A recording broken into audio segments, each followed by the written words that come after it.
Welcome to the programme. As the most consequential election of the 21st century gets underway, America is on edge. Observers say Kamala Harris has closed strongly, while Donald Trump has doubled down on darkness. Democrats close to Harris are using the phrase nauseously optimistic. Republicans say their dominance with male voters will bring them home. But a close win for either side won't settle the country's nerves. Trump's team are readying themselves to challenge a potential Harris victory. It all makes for a febrile atmosphere. But don't believe anyone who tells you they know who will win. So many questions are unanswered.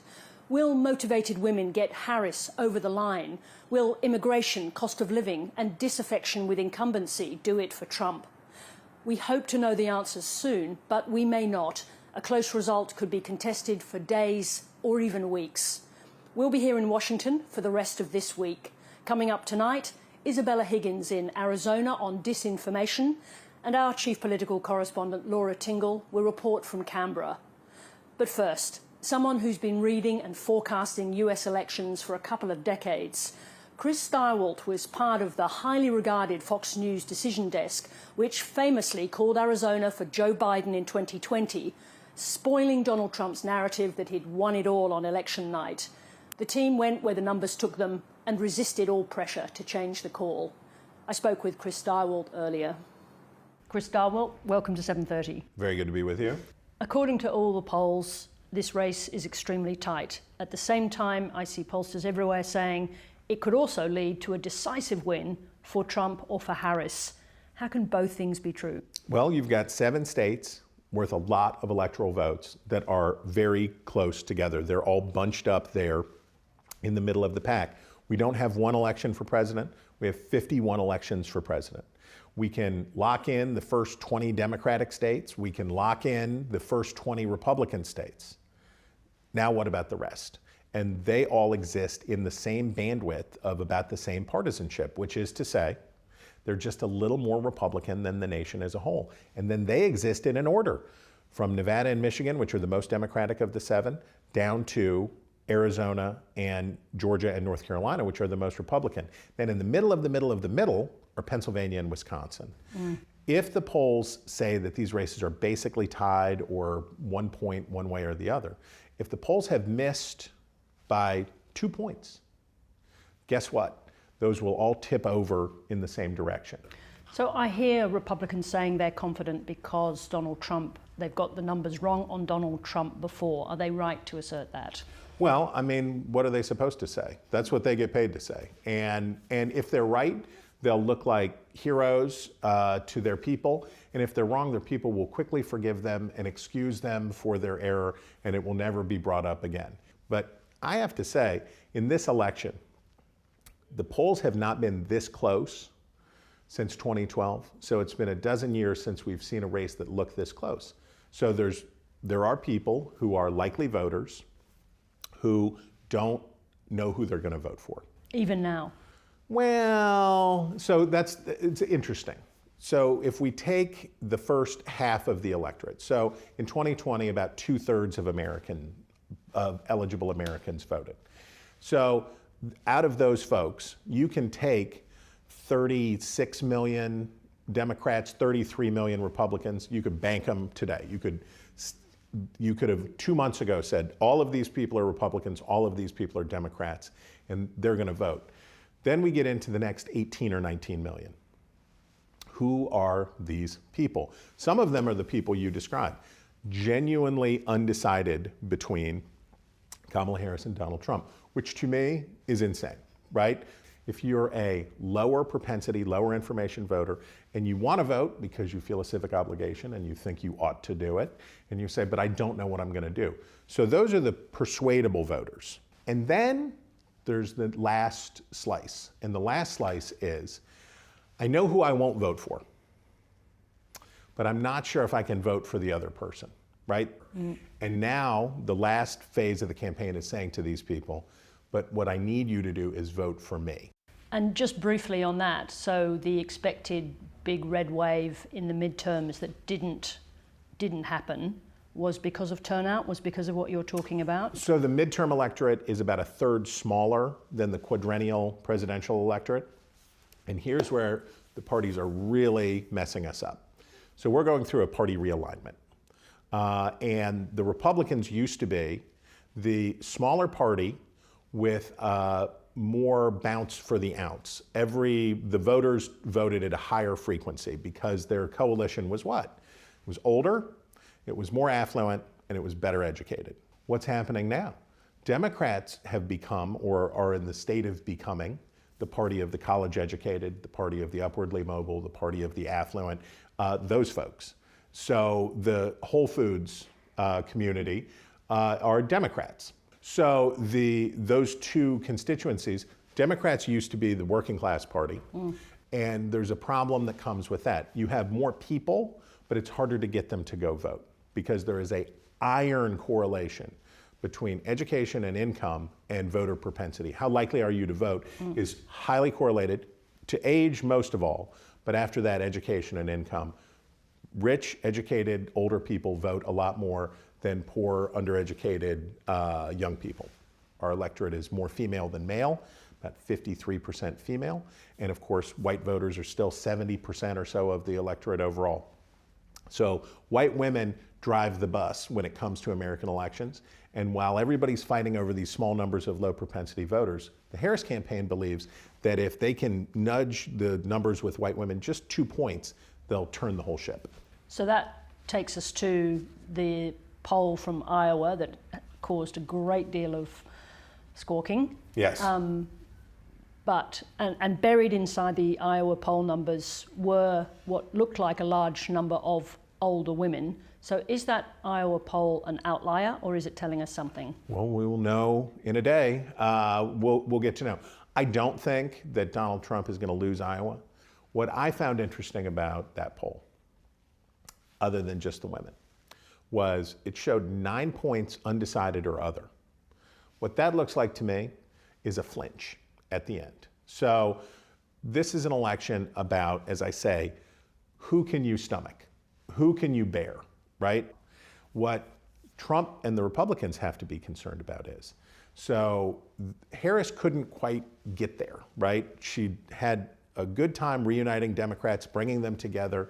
We saw her numbers go up 4 or 5 points. It was a convention bounce come early. And then she stalled, and she couldn't get to the next part. And as Trump dragged in the last Republicans and got that last point and a half that he was going to get the race essentially into a tie, and he did that, the conversation was a lot more about Kamala Harris and Joe Biden than it was about Donald Trump. In the closing 2 weeks of the campaign, the conversation has been a lot more about Donald Trump. And if there's going to be a flinch, and I don't know that there will be, but if Donald Trump loses the election, we'll look back on the Madison Square Garden rally, Robert F. Kennedy Jr. talking about taking fluoride out of the water, Donald Trump saying that it would be fine with him if the press was killed by an assassin, and all of the Trump stuff, we will look back and say, oh, faced with an unappetizing choice, voters flinched away from the one that was in the news at the end. Can you succeed without a polished ground game? Obviously, everyone is a bit down on their 2020 game because it was COVID and there was a lot less door knocking. But can a campaign succeed without that highly polished ground game? Sure. I mean, Donald Trump is he's like performance art, right? And people talked about Kamala Harris being the vibes candidate. That is not true. Donald Trump is the vibes candidate. His net worth is indexed to his feeling about his brand value on a day-to-day basis. He's about vibes. And that's why they're so angry when they hear polls that say that they're down. That's why they got so upset about the Iowa poll. They get really upset about those things because the narrative that Trump wants to create, and the reason that they go to California and campaign in places like New Mexico that they're just not going to win, is it's about creating the vibe. It's about creating the image and sweeping people along with it. The problem for Trump this time, these Democrats are just mad as hell. They are just mad as hell at Donald Trump, and they are angry about abortion, and they are angry about the situation, and they would eat a glass Coke bottle to go vote. We're sitting here having this conversation as if it's just another election, but of course you were famously part of the early forecast by Fox News giving Arizona to Joe Biden and stopping Donald Trump's narrative on the night that he was sweeping the race. Are you seeing the same, we are seeing the same signs from the Trump campaign that they will resist a Kamala Harris successful result? They're already fighting it in some places.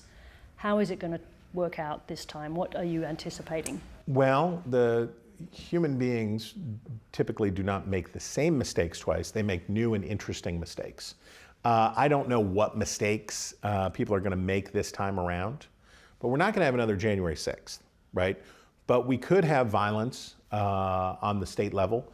My heart is with very much elections workers across the country who in those battleground states may face very angry people, may face backlash.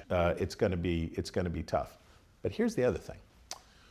When Donald Trump in 2020 was saying, well, I mean, to be fair, Donald Trump claimed fraud in an election he won. Now that is something not everybody can say, but in 2016, Donald Trump won the presidency and still claimed massive fraud. That was a new one. That was different.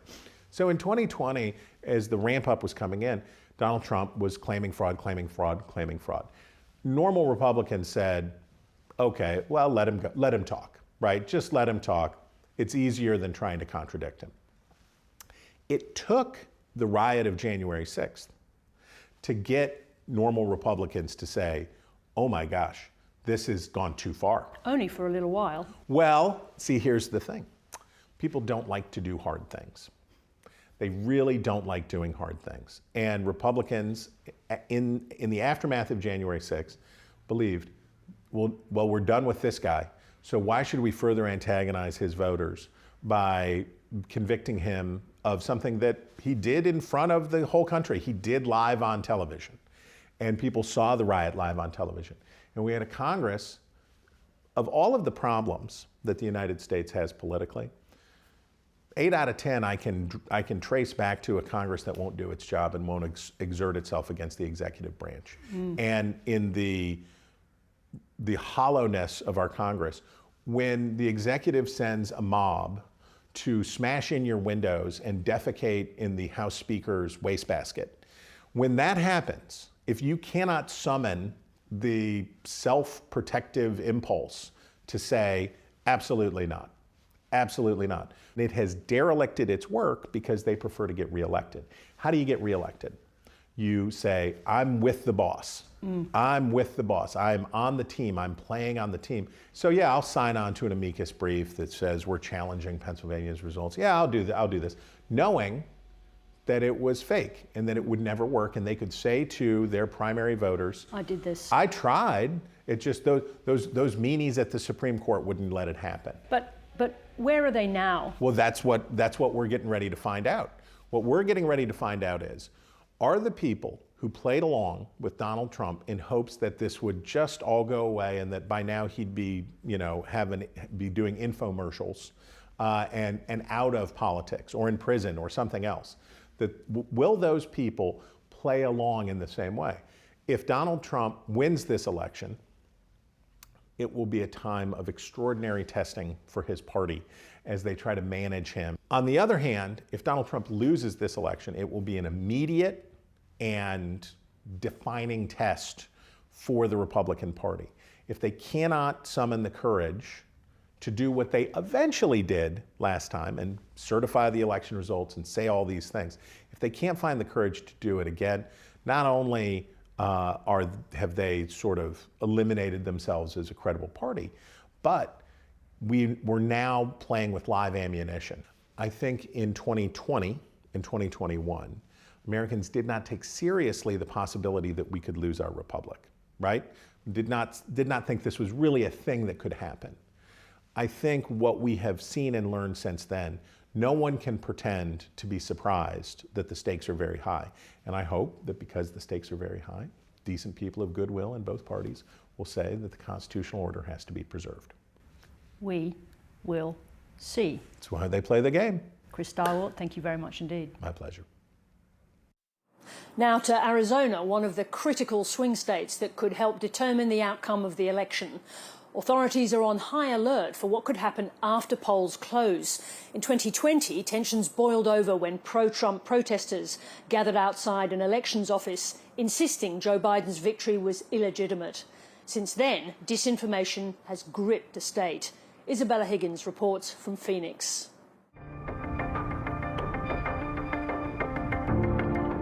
This desert state is a divided one. Arizona has become a hotbed for disinformation and election denialists.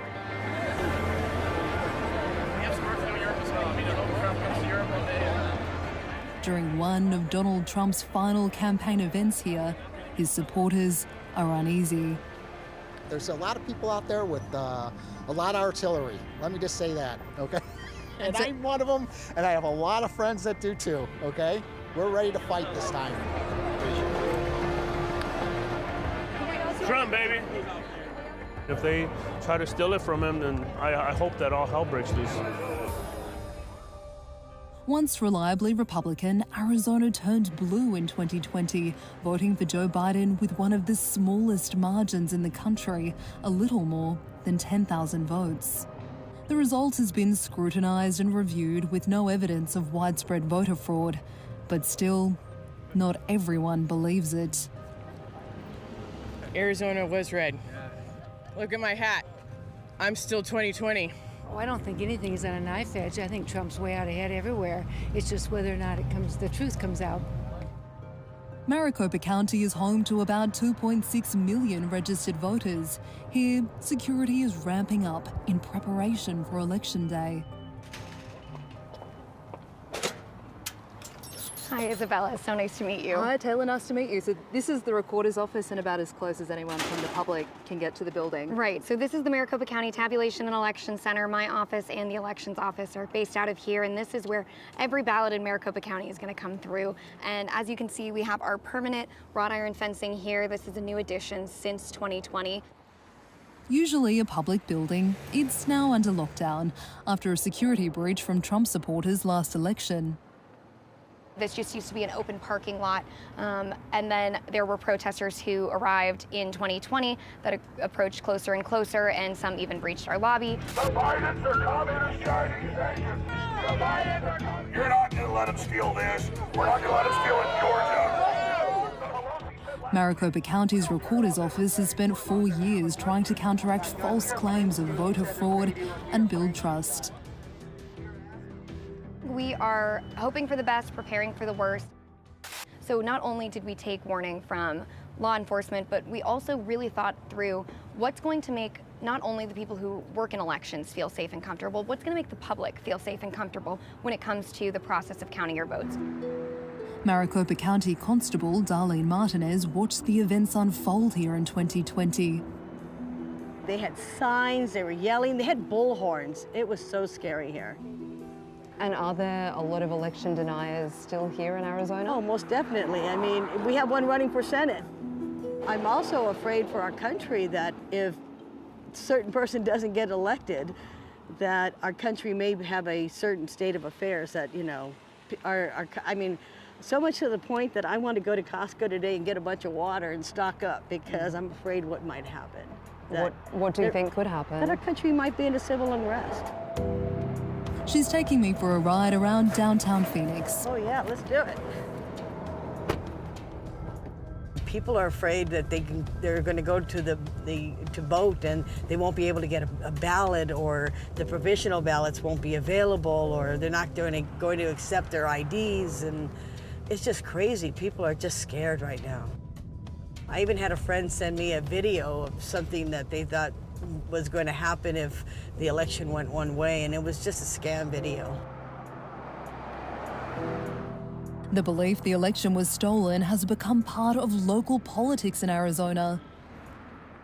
We had a few high-profile, mostly local Republican politicians who were really attached to Trump, really attached to the idea that Trump should win Arizona, that started to frankly spread a lot of information, or I should say misinformation, about the integrity of our elections. Outspoken Republican Senate candidate Carrie Lake has repeated Donald Trump's campaign line that his 2020 presidential loss was due to voter fraud. He shouldn't have to run again because he won the last election, but he will win, and President Donald Trump will come back with a vengeance. They're on the ballot together.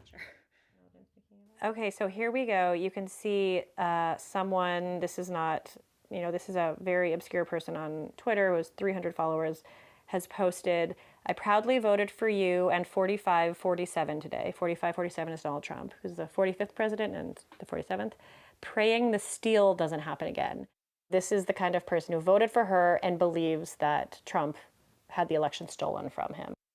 Professor Samara Klar has monitored the disinformation that's been spread on social media. She's just trying to sow skepticism about trust in media, trust in election officials. That really is a big driver for Kari Lake's campaign strategy. We have a lot of Republicans who are really trying to move past it and talk about actual issues, but there's always sort of an undercurrent of these conspiracy theories that are still, going around. Good evening, Arizona! The presidential candidates have made multiple visits to Arizona, the only battleground state that shares a border with Mexico. Well, thank you very much, and a very special hello to Arizona. Thank you very much. Both sides are trying to win over the large Hispanic and Latino community here, roughly a third of the state's population, who typically lean Democrat, though research suggests appeal is slipping among younger Latino voters. Spanish-speaking radio La Campesina launched an anti-disinformation campaign for the Latino community. Every day, radio segments are dedicated to unpacking the fears and concerns of their audience. Buenos días, yo sí quiero hacer un comentario. Local host Franco says he takes calls and messages all day and connects them to official information and experts. I feeling about with the more a lot responsibility, more a lot. I need prep all time. We checking, double check for checking the facts. We ask the audience to challenge any information they get by question and digging into, okay, where is this came from? Can I trust this resource? Program Director Maria Barr-Quinn has covered elections for 25 years at the station. This one feels different to her.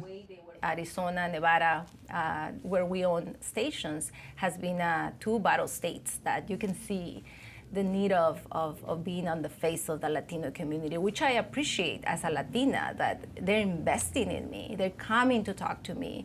But again, we need to be careful what we're listening and what we're making sure we get in to make the final decision. More than 1 million people have already voted in the county. Many are now wondering what life looks like after the election. Whoever gets in, let's give each other grace and let's give each other, the respect of we can have a difference of opinion, but we need to move forward and really work together and not have the divide. Now back to Australia, where Parliament is sitting this week and cost of living issues are driving the government's agenda. Here's Chief Political Correspondent Laura Tingle. Australian politics doesn't quite run on the scale of US politics, or in more recent times, on its sometimes bizarre level. But in Adelaide on the weekend, we saw a clear step up in the pace of political campaigning, even though our election is still up to 7 months away.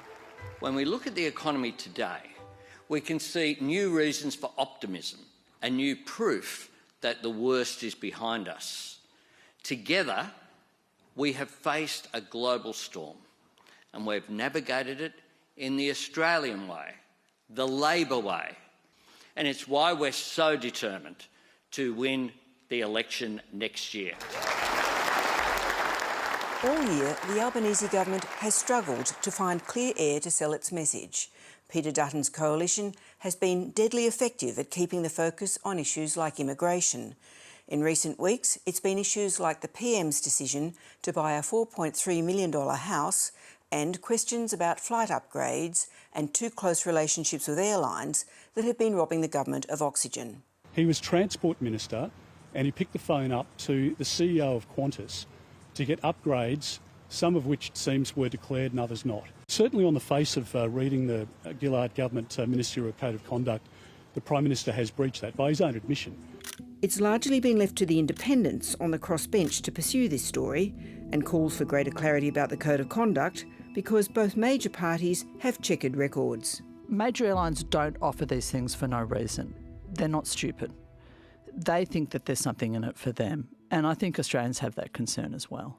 While the government certainly needed to change the political focus, there were two things about Sunday's Labor rally in Adelaide which made it more than just an exercise in changing the conversation. The first was a significant shift in rhetoric about inflation, which would appear to put the government's message at odds with the Reserve Bank. When we came to government, annual inflation had a 6 in front of it and was rising. Now it has a 2 in front of it and is falling. Our responsible economic management has brought inflation down to its lowest level in almost 4 years. The second was a significant policy announcement about HECS debt. The HECS, or HELP system, has been badly in need of an overhaul for some time. The system's in a bit of a mess. There are a couple of big problems. One is that the prices basically are wrong.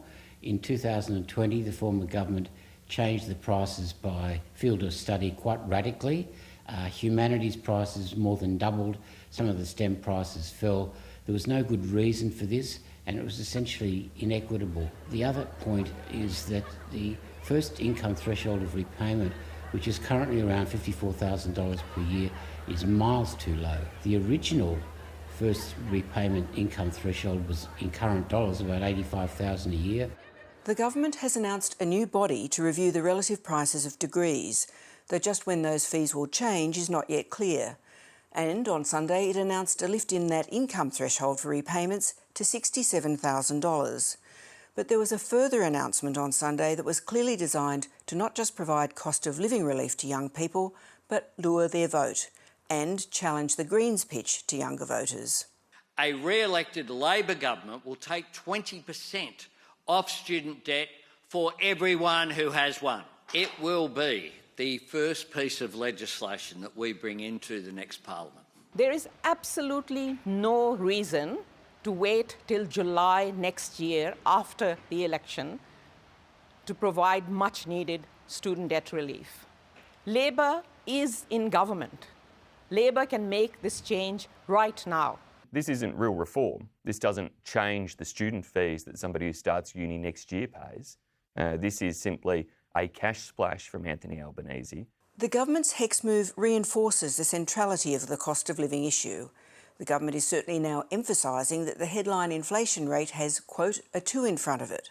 But an underlying inflation rate that is still at 3.5% means that it's still not enough for the Reserve Bank to consider cutting rates. That looks like a clear conflict in position between the government and the RBA. No, I don't think we're at odds. I think we're talking about slightly different things. So it's true that the economy is not growing, and we know that in per capita terms it is declining and consumption per capita is declining. I think that's what the government is getting at, in addition to which I think they're focusing on what's happening with private demand, which is particularly weak. Parliament is meeting for its third last week of the year, and the Senate is holding estimates hearings investigating everything from terror threats to defence contracts. Today, the ABC was under scrutiny, particularly over the findings of an independent report by former ABC executive Alan Sunderland into how extra gunshots had been edited into a version of a 2022 story on 7:30 about the actions of Australian troops in Afghanistan in 2012. The errors identified in the interim report should not have occurred, and we apologise for them. The ABC accepts Mr Sunderland's findings and is committed to implementing the recommendations. Mr Sunderland says, quote, "To be clear, I find no evidence that anybody at any stage made a conscious or deliberate decision to introduce additional gunshots. It appears to be an inadvertent consequence of attempts to create clean, accurate and effective sequences in the story." He goes on to say, "I've found no evidence to support the conclusion that any of this was done at the direction of the journalists involved or on the initiative of the video editor in order to doctor or deliberately distort the depiction of the events that occurred." Whether it's estimates, the Parliament or the cost of living in Australia, the US election hangs over everything in Australian politics, as it does globally. Be it President Harris or President Trump, we're really confident that firstly the alliance will be in good shape, but that our critical equities within the alliance will also be maintained. The outcome in the US will not just have policy implications, but will send important signals around the world on how we all conduct our politics in the future. That's the programme for this evening. I'll be back tomorrow night, live here in Washington, DC, with David Spears for an election night special starting at 7 p.m. Looking forward to it. Good night.